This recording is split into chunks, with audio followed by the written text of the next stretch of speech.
Всем большой привет, дорогие мои зрители! Сегодня я предлагаю приготовить просто невесомый, нежнейший торт, который идеально подходит для лета, и называется он Павлова. Этот торт готовится на основе безе. У меня здесь 100 граммов белков, и я добавляю 200 граммов сахара. Также добавляю щепотку соли для баланса вкусов. И для аромата добавляю 10 граммов ванильного сахара. Я буду сегодня использовать швейцарскую технологию для меренги.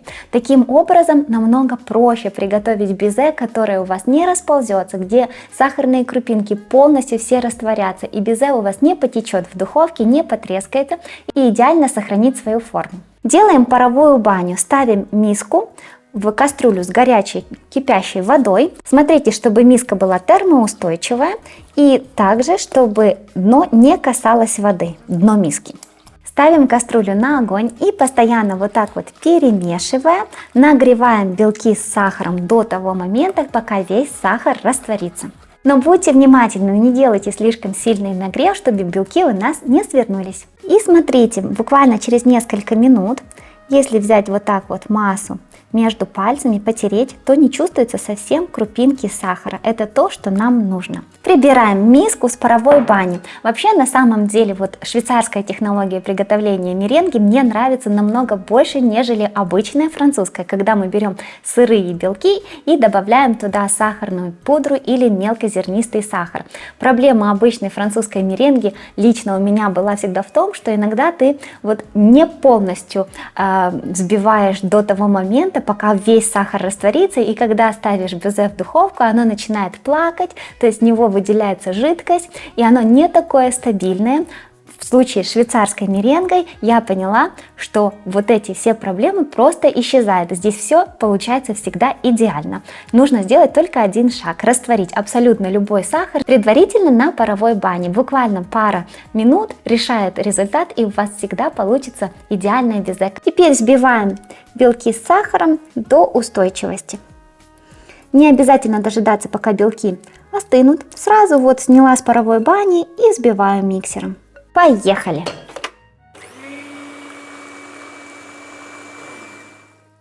Теперь посмотрите, до какого состояния нужно взбить белки. Они должны быть вот такие вот супер стабильные. Они отлично держат форму. Посмотрите, не пренебрегайте этим процессом, чтобы у нас все получилось идеально. На этом этапе добавляем столовую ложку лимонного сока и взбиваем несколько секунд на небольшой скорости.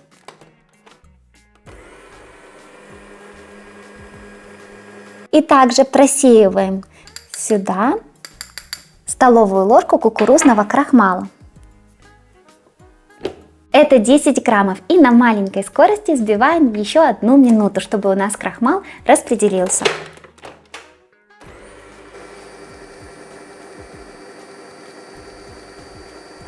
Берем противень для выпекания, и чтобы зафиксировать пергамент, вот так вот немного выкладываем взбитой меренги.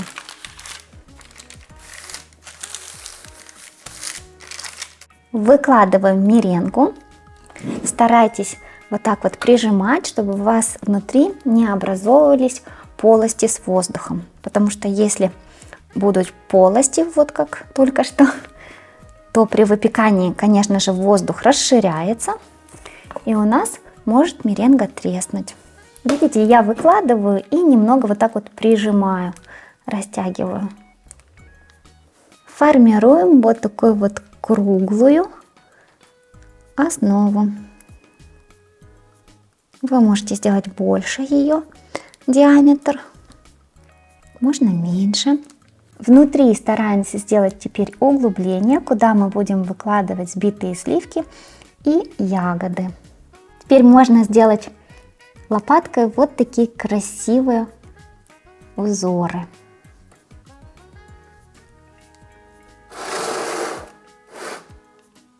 Вот такая у нас красота с вами получилась. Ставим безе сушиться в духовку при температуре 90-100 градусов на 2 часа. Ну что ж, наша основа для торта полностью готова. Я сушила ее 2 часа при температуре 90 градусов, потом немножко приоткрыла дверцу духовки и дала остыть до комнатной температуры. Это делается для того, чтобы Павлова при остывании не треснула. У меня она немножко треснула, совсем незаметно. Теперь аккуратно снимаем безе с пергамента.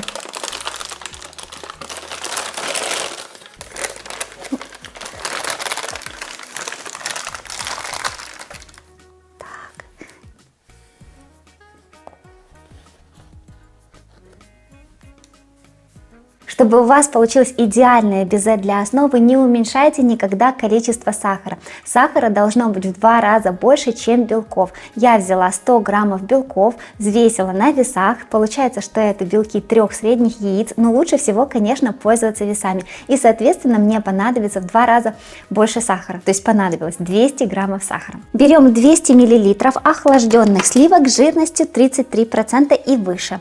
Начинаем взбивать.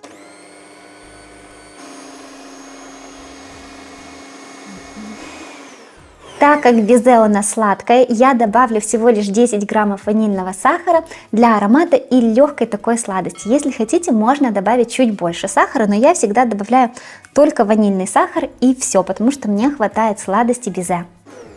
Смотрите, сливки у нас взбиты до такого вот пышного состояния. Смотрите, не перевзбейте их, чтобы они у нас не расслоились на масло и сыворотку. По моему вкусу сюда идеально подходит клубника, потому что она имеет такую легкую кислинку. Берем где-то 200-300 граммов клубники. Также я взяла немножко малины. Она тоже хорошо подходит, потому что слегка кисловатая. Нарезаю клубнику на кусочки.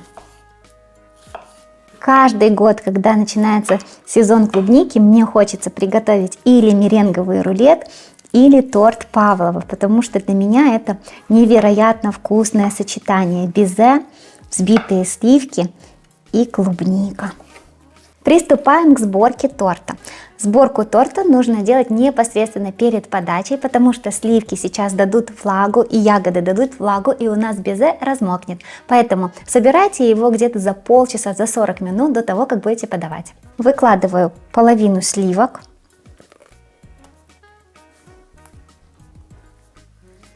И половину клубники.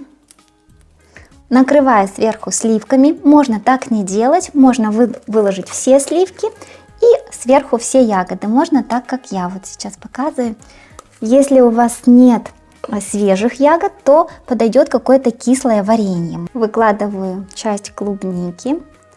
Также я вот еще взяла такие половинки, чтобы было более разнообразно. И также выкладываю малину. Посмотрите, какое у нас чудо. Огромное спасибо всем спонсорам канала, всем зрителям. Пишите свои комментарии, делайте репосты. Огромное вам спасибо за постоянную поддержку нашего канала. И мяту тоже добавлю. Посмотрите, сразу все играет уже красками. Все-таки зеленый есть зеленый, это свежесть, это лето. Посмотрите, какая у нас красота, я просто не могу налюбоваться. Аккуратненько, здесь сверху безе такое вот хрустящее, а внутри нежное. Смотрите, аккуратно. Так, и аккуратно показываю вам эту нежность. Даже, знаете, не хочется громко разговаривать. Вот такой он нежный, этот торт. Еще раз хочется это подчеркнуть. Смотрите, здесь безе хрустящее, а внутри оно мягкое. Такое и должно быть. Это просто невообразимое сочетание всех вкусов. Ну и что ж, давайте попробуем.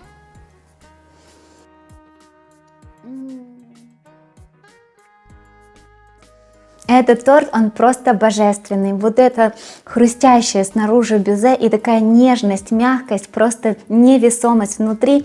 Вот обязательно попробуйте с клубникой, пока сезон. Это невероятное что-то. Все ингредиенты создают просто какую-то невообразимую симфонию. Это вкуснятина неописуемая. Готовьте. Я же с вами прощаюсь. Всем пока. До новых вкусных рецептов.